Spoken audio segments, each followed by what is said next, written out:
కలియుగ శల్యుడు పవన్ కళ్యాణ్ పై మాజీ మంత్రి పేర్ని నాని ఫైర్ అయ్యారు.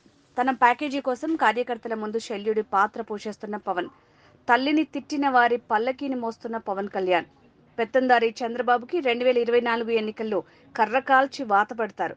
జంపింగ్ జపాంగ్ బాలశౌరి, అతనిది డేంజర్ స్కూల్ అని మాజీ మంత్రి పేర్ని నాని అన్నారు. అలాగే వైఎస్ఆర్ కాంగ్రెస్ పార్టీ ప్రతి కార్యకర్త శ్రీకృష్ణుడిలా తనకు అండగా ఉండి నడిపించమని, రేపు జరిగేటువంటి కురుక్షేత్రంలో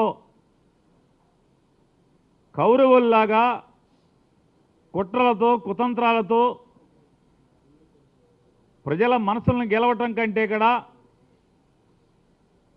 ఓట్లు పోగేసుకుని కూటమి ద్వారా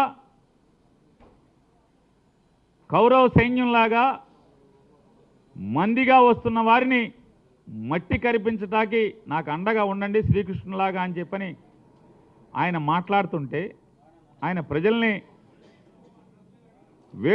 ప్రజల్ని అడుగుతూ ఉంటే, జనసేన పార్టీ అధ్యక్షుడు పవన్ కళ్యాణ్ గారు ఒక జంపింగ్ జపాంగ్ని పెద్ద వీరుడిగా, సూర్యుడిగా, పోటుగాడిగా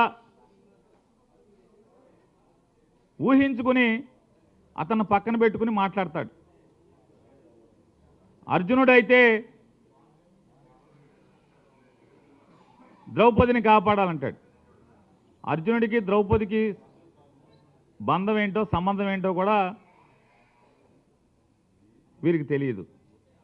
సరే, పోతే పోయింది. చెల్లెల్ని తిట్టిస్తున్నాడు జగన్మోహన్ రెడ్డి గారని మాట్లాడతాడు. అయ్యా పవన్ కళ్యాణ్ గారు, కుటుంబ బంధాల గురించి, మానవ సంబంధాల గురించి, కుటుంబ జీవితం గురించి ఇక మీ దగ్గర ఈ ప్రపంచం నేర్చుకోవాలంటే ఎంతకన్నా హాస్యాస్పదం ఏముంది పవన్ కళ్యాణ్ గారు? జనరంజక నటుడు 2009లో ప్రజారాజ్యం పార్టీ పెట్టినటువంటి మెగాస్టార్ చిరంజీవి గారు కేంద్ర మంత్రిగా, కాంగ్రెస్ పార్టీ రాజ్యసభ సభ్యుడిగా, కాంగ్రెస్ ప్రభుత్వంలో మన్మోహన్ సింగ్ గారి ముఖ్యమంత్రిగా ఉన్నటువంటి కాంగ్రెస్ ప్రభుత్వంలో కేంద్ర మంత్రిగా ఆయన ఉంటే, సాక్షాత్తు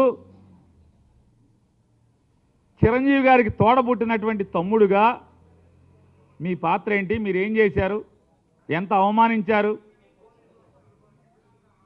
మీరు చంద్రబాబు నాయుడికి, మోడీకి ఓట్లు వేయమని చెప్పని, కాంగ్రెస్ పార్టీని నాశనం చేయమని చెప్పని మీరు మాట్లాడితే, చివరికి ఏం చేయలేని స్థితిలో